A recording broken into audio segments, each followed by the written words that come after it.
Hey guys, and welcome. It's been around 2 months since Halo Infinite's campaign first released, and I've got to say, I've loved every single second of diving into the game's lore, putting my fake detective hat on, and trying to figure out the mysteries the campaign leaves us with overall. One of those big mysteries, in my opinion, is Atriox in general, but specifically what happened to his face and why was it so different from the first time we seen him to the very last. Now, a lot of people might think this is stupid and very minor, but it does lead on to some very interesting points, and today we're going to discuss a lot of those in this video. I mean, some of the subtle changes, like the way that he looks compared to the start of the game compared to the end, some of the different features on his face which have changed significantly, and just how it might have happened. Obviously, we know there was some form of impact from the explosion from when Cortana did destroy the ring. Did Atriox time travel? What happened to Atriox? So today we're going to completely break it down and go into detail around what happened to him and why his face was a little bit different from the start to the end. All of your theories are welcome, guys, no matter how crazy they might be. Please do leave them down below. I'd be very interested to read through. And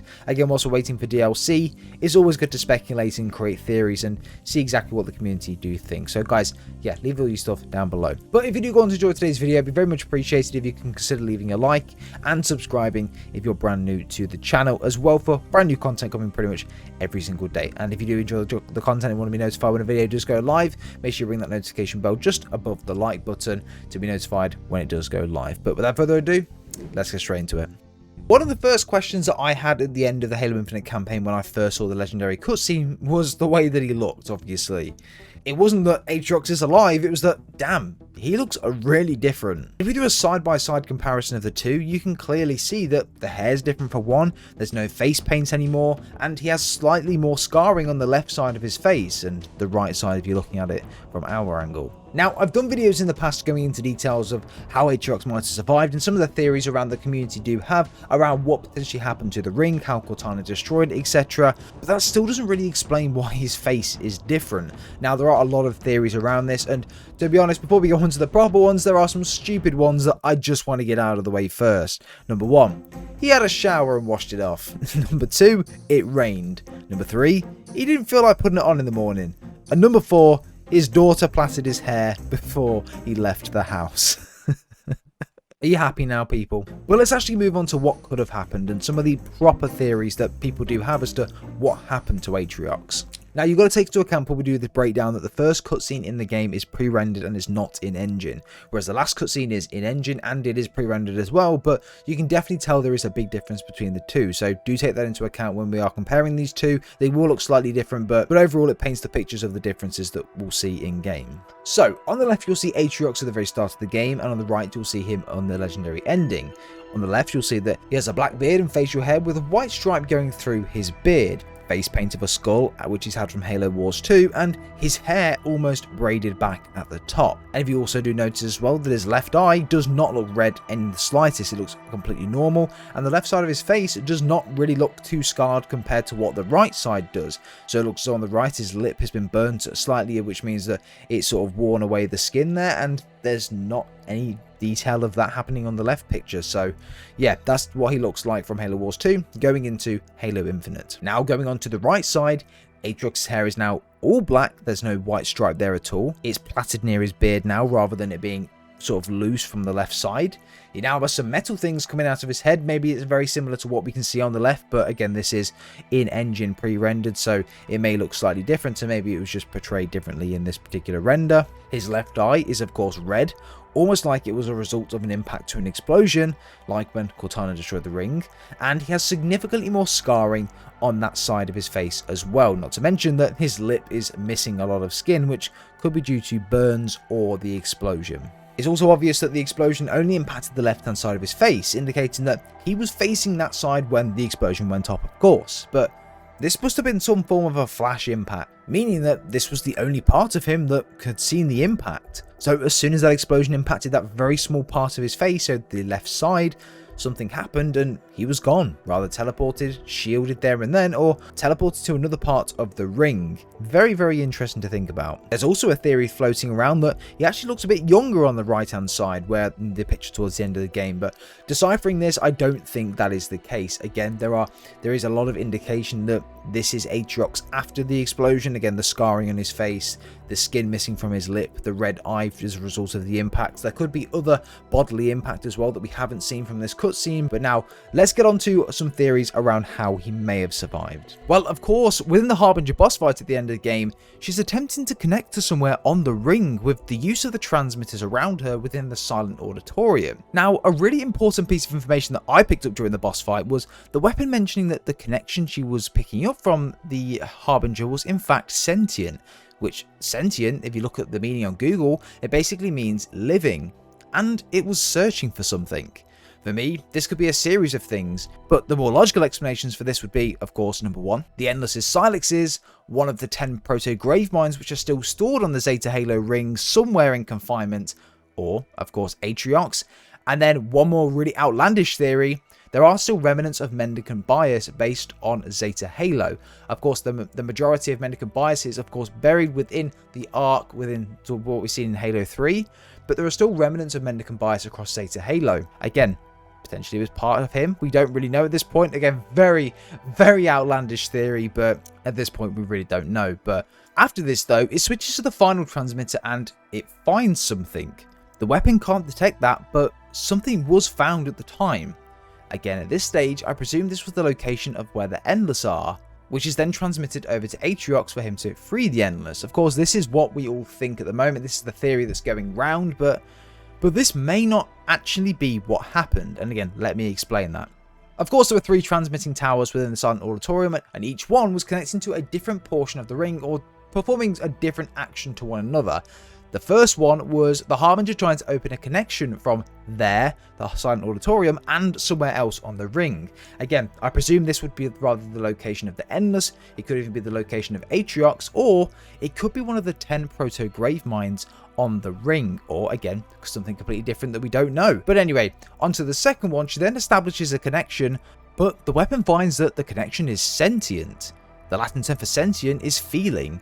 So I presume the use of this term would mean wherever this connection was open to, it was open to a living being or something that was living at the time. So as we mentioned before, it could be Atriox, or it could be one of the 10 proto-grave mines that are stored within Zeta Halo in one of the Silexes maybe, or something like that. Again, there are so many parts of the Zeta Halo ring that we haven't even explored yet. The map that we're on is such a small part of this ring. Again, there's so much lore around Zeta Halo, around things like the Palace of Pain, all of the testing facilities and things like that, the place where the Primordial was stored and put into confinement. There are so many places that we haven't actually seen yet, which I believe will be essentially brought to us and shown within DLC. But again, it just shows that this literally connection could be anything on the ring that we don't know about at the time. So again, open to interpretation, but let me know in the comments.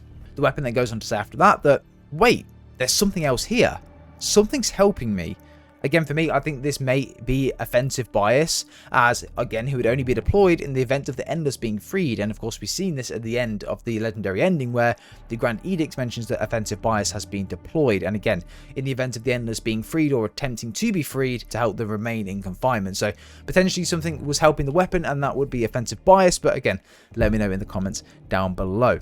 Again, going on to when we actually defeat the Harbinger, and there's sort of a short cutscene towards the end of the game, she mutters the words that, "You have what you need. Tell them I'm sorry that it took so long."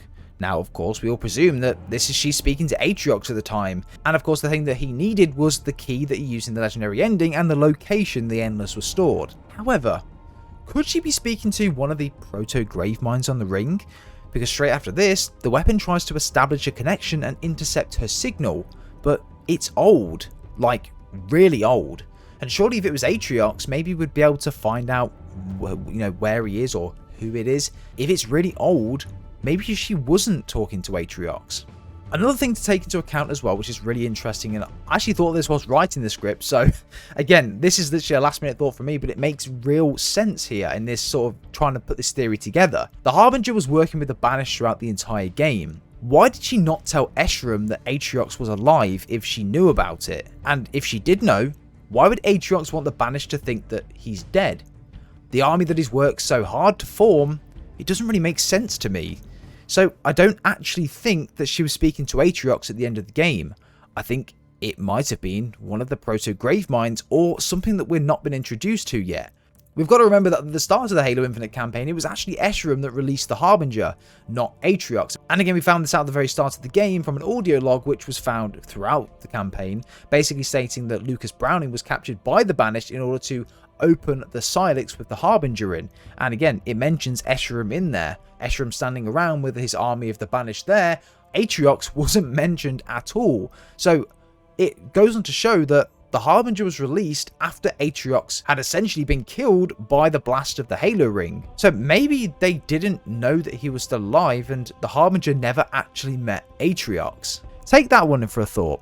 After all, the Flood and the Endless are supposedly both remnants of the Precursors, so they might have the ability to telepathically establish a connection with one another. I mean, this is just me talking out loud right now, but maybe because the Harbinger could be a Reclaimer, again, we think that maybe potentially has the Reclaimer symbol on her head or armor. This could be how she connects to the transmitters inside the Silent Auditorium, and then from that, she can then establish a connection to another part of the ring, being of course where this Gravemind is or something like that, and of course that's where or who she was communicating with at the end of the game.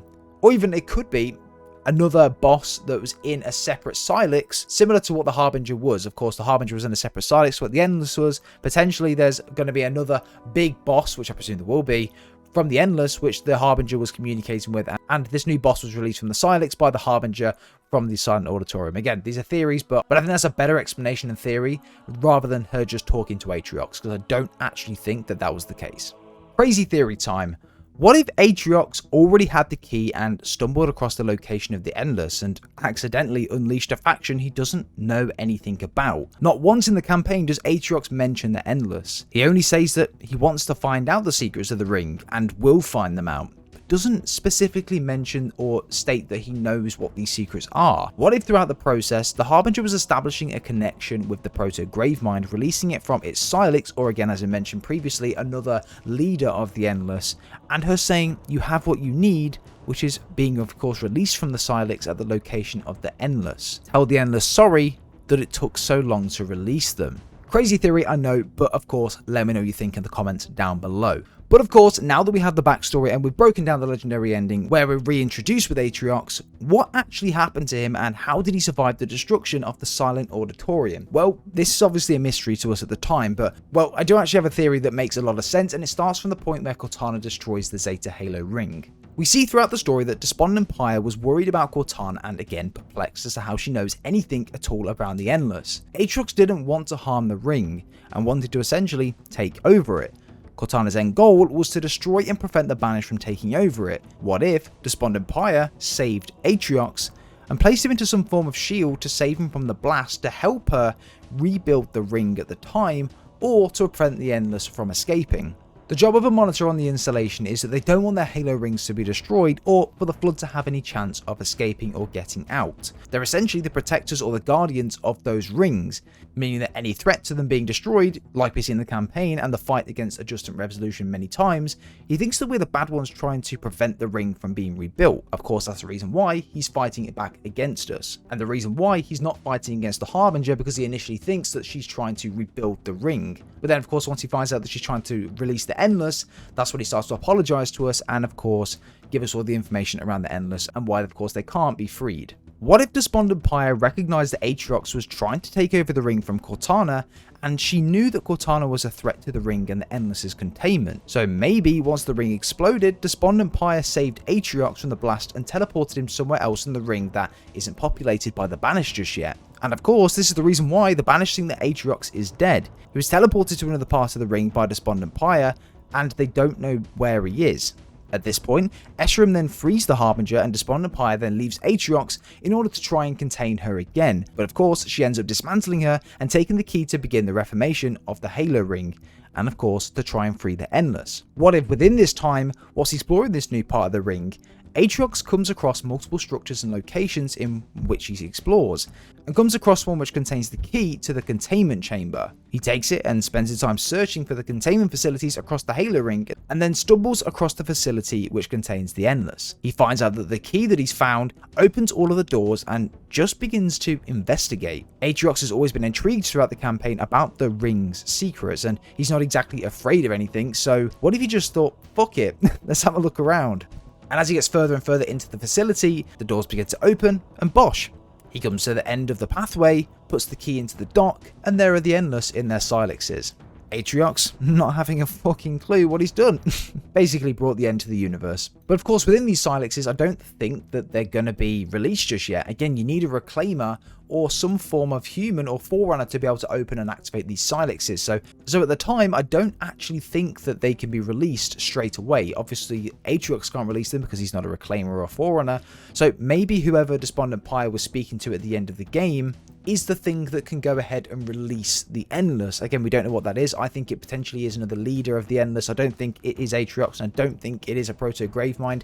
I think it is potentially another leader of the Endless that is a Reclaimer that can release the Endless from those Silexes. Again, let me know in the comments down below though. That's my theory. I think it does make a lot of sense, but it does explain how Atriox didn't time travel, and I don't think he did, because I don't think he would have the ability to do that. Again, I think he was teleported to another part of the ring to save him from the blast and to help Despondent Pyre rebuild the ring, which is what she thought. But of course, she was then dismantled. And then, of course, Atriox just thought, fuck it, I'm going to explore the ring, finds the key, opens it, and releases the Endless and dooms the entire universe. Again, the Banished don't know that Atriox is alive. So now that Escharum is dead, I think that now Atriox will present himself to the Banished again, and they'll essentially then obviously join forces with Atriox again. He'll be the leader, and maybe this is where the Chief and Atriox fight against the Endless and the Flood and team together. So guys, what do you think overall? Now you've listened to my breakdown and theory, what do you think?